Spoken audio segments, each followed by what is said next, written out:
Thanks for tuning in. On this episode of Dan's Garage, Dan got the camera wired into the liftgate. Let's see how it looks. Surprise!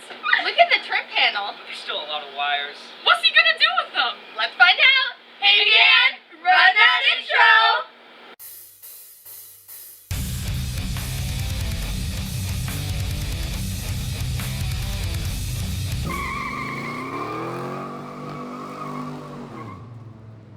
Hey Gearheads, thanks for tuning in. As you can see, the 72 SS is gone. I did sell it. If you didn't know that, you should be watching my YouTube shorts, also on Instagram and TikTok and Facebook, and it's sold, and I'll just tell you. So it is gone, so we're working on getting another project on here, but I do still have the 72 Malibu inside. We're still waiting on the title.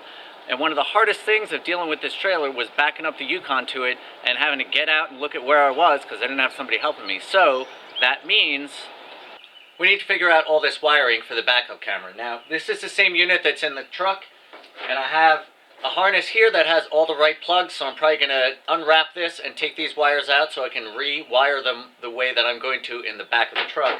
And instead of putting the module under the passenger seat, I'm going to put it in the liftgate. That way I'll have less wiring to do back there, and then I'm just going to run the power to the reverse light, so I'll just have to run those power wires out. I have this cable that I bought a while ago that I never used. It's a 25-foot RCA, so it's got regular RCA plugs at the end, which I can cut off and rewire into the camera wires at the back of the truck, and then I can put the plug on the front for the radio. This is an RCA cable, so it's got all the shielding and everything I need to protect the image going from the front of the back of the truck, so hopefully it won't have any interference, and it's 25 feet and heavy duty, so it should work perfectly. And then I have all these plugs for the radio, so I'm going to have to take the stock radio out, put in the navigation radio with the screen, and then plug those wires back in, and whichever one is left is the plug that I need for the camera wires. I think it's this one. Well, we'll find out. And then I have these two GPS antennas, so whichever one is going to work better is the one we're going to use. So that's pretty much the rundown. So first thing I need to do, unwrap this harness and get those wires out. Alright, so here's where I'm at with this. I got all the tape off. So I know I got the camera wires here, and I got the power wires here. And the nice thing about this, I think it's a later style, but it's got a plug for all of that. And I believe I have the other side. I do have the other side. So I got this plug, so we can go ahead and plug it in. Again, just to make it easier to remove. If anything happens, somebody has to remove this gate. I like to have things that they plug in the right way. So the problem is I can't get this plug back through here. So what I'm going to have to do is release the wires, see how they go in, take a picture, release the wires, get it off the plug, pull the wires through, and then put the plug back on. So that brings us to this. So this is a Dualeco, I don't even know how to say it, sorry company, but the trim removal tool set. I know I featured this on my channel before. This is not that feature, so I'm not going to put anything on there for them, but I did want to show this kit because it does come with this. I mean, it's got a lot of other stuff, as you can see, really handy kit. But it does have this, which is basically the tool to remove wires from plugs. So you'll basically figure out which one you need. You'll put it in usually like under the wire or in here or whatever. Push it in, it will release the detent, and then you can pull the wire out. Again, before you do anything like that, you want to either draw out or take a picture of the layout of the wires so that when you put it back together, it looks the same. Alright, so I'll be honest with you, I tried to, I actually had to rip this other side of the plug, obviously the one I didn't need, open to see what kind of ends they used, and I don't think I have the right tool to pull them out. So I think I'll just end up cutting the wires, separating the plugs, I'll rewire them in the truck, and then I'll just solder the wires back together. Seems like the only way to do it. So I got that done. So we ended up with the one plug for power, which is going to go to the reverse light for power to the system. We got the one wire, which is the blue wire, which honestly I have no idea what it does. And then we have the other plug, which is the inner plug, which has the video wires in it with the ground wrapped around it. So the blue wire is going to end up getting transferred to the RCA cable that I showed you. That's over there.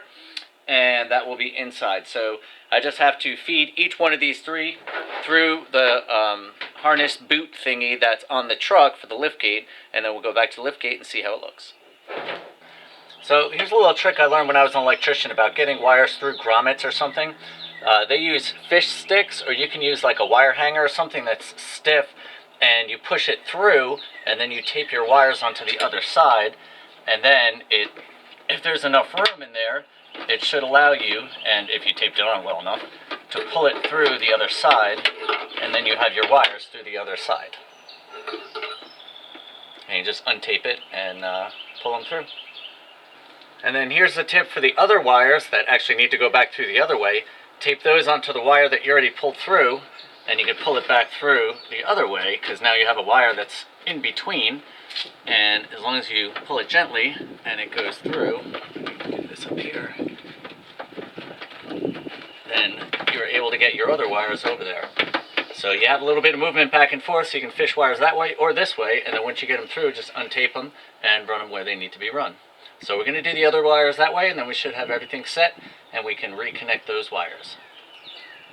So I'm going to go ahead and connect all these wires, and if you guys have watched my show before, you know I love using these SOPOB connectors, and basically what they are is it's a little piece of heat shrink with solder in the middle. So you put one wire on that side, put one wire on that side, and then heat it up. As you heat it, this heat shrink, the clear portion, will heat around the, or shrink down around the wires. These blue seals are a little tighter, that makes it waterproof, and then the solder in the middle will melt as well. So that's going to give you a really great connection. You don't have to worry about electrical tape, you don't have to worry about solder feeding or a soldering gun or iron or anything. All you need is a heat gun. This is a Wagner, I think it's for like wallpaper removal. Does anyone use wallpaper anymore? You can use a hair dryer if it gets hot enough, or you can just pick one of these up, probably at Harbor Freight for like $2. But that's what we're going to do with all these wires, and I just did some more research. After I get the whole thing wired up, it still may not work because the computer of the truck may need to be told that there's a camera system attached now, and it might need to be like coded for it or something. But we're going to connect all the wires, and we're going to see where it goes. So this may end up being a two-parter if I got to bring this thing to a dealership after it's all connected. But I'm just going to keep moving forward, and we're going to connect all these wires and run it, and then maybe at least get the back of the gate closed up and finished up. Alright, so I have these wires all soldered together with the connectors on the ends. So what I'm going to do is plug them into these guys up here, and then we'll go ahead and run the wires around the gate the same way these go up here, and then we'll be able to go ahead and close up this gate, and hopefully we'll be in good shape back here, and then we'll move on to the reverse light and get the power from there and put the, I guess, the connector either in there or maybe up in the headliner area. So I don't know, we'll find out in a minute. Alright, so here's the view of the new plugs that I put in. So it's this one, and I wired it in. Basically just taped it the whole way, gave it a little couple pieces of tape to hold it on here, and then around here I just wired it along with the other harness, and we got it going all the way around, and this will of course be covered by the inner trim panel. Then it goes through here back to the stock boot all the way through, nice and neat, and it comes out on the other side with this wire coming down to the plug. So that's as far as we've gotten. Alright, so I got the trim panel back on, and obviously everything is hidden from view.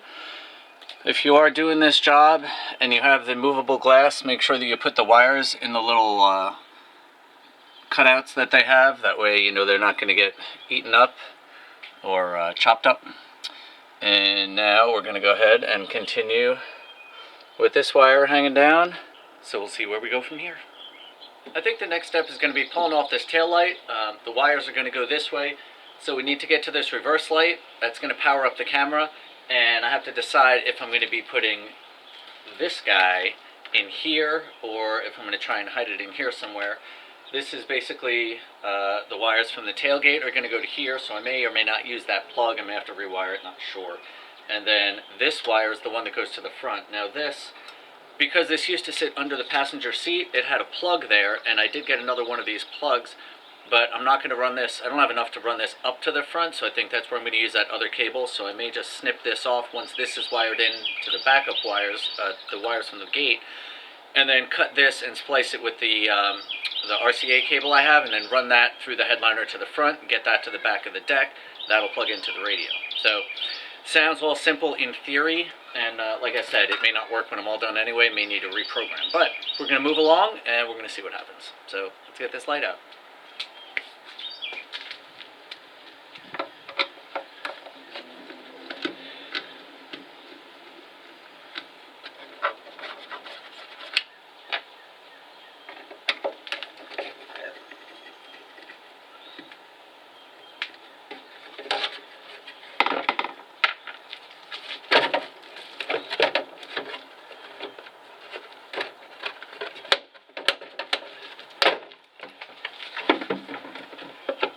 So this is the reverse light here on the bottom. The green wire is the one we're going to want to tap into, and then we can just grab a ground from somewhere else. But of course, as with all surprises, the wires don't go into the truck. They go down underneath. So I may have to pull this panel off and bring the wires from all the way up here down under, at least for the power wires, or I don't know, figure it out. So this is looking under the truck. This is where those wires go. So they actually do go under the truck and then probably up into the floor. So that was a weird angle, right? I don't know if I'm going to use any of that, but if I did, I'm sorry. But it's kind of helpful having a camera with a light. I can use that to see what's going on under the truck so I'm not on my back. But I think what we need to do is take this panel out, this panel here, and see if those wires are down here. Then we can figure out running the wires through here. Maybe put that, unit, whatever this thing is called, the inverter power unit thingy, and just put it back behind this panel. So let's see if we can get this thing off. Let's not. I realize that I don't have a wiring diagram for all these wires, so I need to figure out where these all go before I can go any further on the wiring on the truck. And the same thing with the radio. I don't have the pinout for the radio to know which plug I need and which wires go where. So until we get that information, we're kind of stuck on that project. But I do have good news. We got the title for this project. So the 72 Malibu, I'm going to go ahead and clean it out. We're going to get a bench seat for the front. We'll make it look all nice and pretty. We'll do a photo session. I'll do another walk around or two. We'll put it on the trailer. It's going to go on eBay and be ready for sale. So if you're looking for a 1972 Chevelle Malibu project, no motor, no tranny, all set for an LS, keep watching. Otherwise, until next time, stay positive and keep on wrenching.